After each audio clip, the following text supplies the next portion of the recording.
போர், நோய் மற்றும் வறுமை இவை அனைத்தும் நிறைந்த காலத்திலும் மக்களிடம் தொடர்ந்து ஒரு விஷயத்தை மட்டும், அதாவது இறைவன் நம்மை அன்பு செய்கிறார் அப்படின்னு போதித்த அன்பின் தூதுவர் செயின்ட் ஜான் யூட்ஸ் 1601ல பிரான்ஸ் நாட்டுல பிறந்திருக்காரு.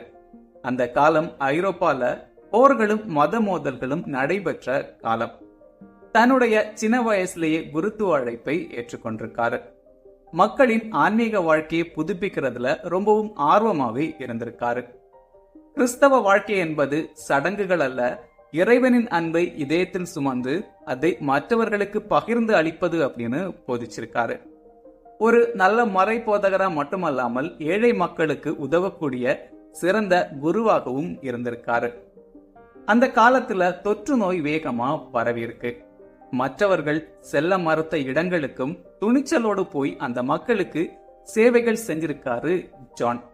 துன்பத்தில் அவர்களுடன் இருப்பதே சிறந்த அன்பு அப்படின்னு செயல்படுத்தி காட்டியிருக்காரு.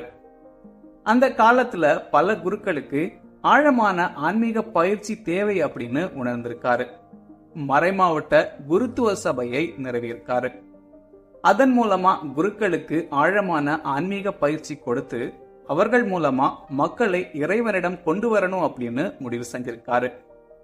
இவர் செய்த ஆன்மீக பணிகளில் மிகவும் முக்கியமானது இயேசுவின் திரு இருதய மற்றும் அன்னை மரியாவின் திரு இருதய பக்தியை மக்களிடம் கொண்டு சேர்த்தது.